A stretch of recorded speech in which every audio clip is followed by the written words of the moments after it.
Bagyong Luis inaasahang tatama sa kalupaan sa Lunes ng umaga. Signal number 2 naman at 3 posibleng ideklara mamayang hapon o gabi sa mga maapektuhang lugar sa Central at Northern Luzon. Ang karagdagang detalye ng balitang yan, kunin natin sa aming kasamang si Dina Pagibitan, mag-uulat live via phone patch. Dina? Habiba, habang bumagal ang galaw ng Bagyong Luis as of 10 a.m., inaasahang lalakas ito habang papalapit ng kalupaan ngayong hapon o mamayang gabi, kung saan posibleng magdeklara na ng signals o signal numbers 2 at 3 sa mga maaapektuhang lugar sa Central Luzon at Northern Luzon. May posibilidad na magkaroon ng storm surge sa mga lugar na bibigyan ng signal warning. Lunes ng umaga inaasahang tatama sa kalupaan ng Sareta at Cagayan ang nasabing bagyo. Sa Martes naman inaasahang lalabas na ng Philippine Area of Responsibility ang Bagyong Luis.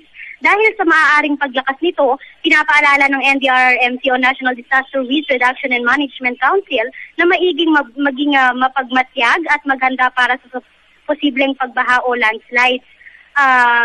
Inihalin tulad nga ng NDRRMC ang Bagyong Luis sa Bagyong Pedring noong September 2011. Base nga sa bilis nito, bugso at rainfall nito.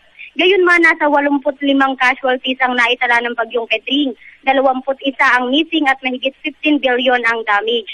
Samantala, Habiba, patuloy rin ang ginagawang paghahanda ng mga lokal na pamahalaan sa mga maapektuhang lugar sa pangunguna ng DILG at DSWD. Ipinatupad na ang activation order para sa evacuation sa mga lugar na posibleng maapektuhan. Mayroon na ring direktiba na bawal mangisda sa karagatan ng Cagayan. Sa Metro Manila naman, Habiba, bagamat hindi ito direktang tatamaan ng bagyo, posibleng itaas ang signal number 1 kung mag-iiba ang direksyon ng bagyo at bumaba ito. Paglilinaw pa rin ng NDRRMC, hindi ito ang eksaktong senaryo ng bagyo. Maaari raw na mag-iba ito, kaya patuloy ang pag-aaral sa kilos o galaw ni Luis ng ahensya. Para sa Telebisyon ng Bayan, ako si Dina Pagibitan. Maraming salamat sa iyo, Dina.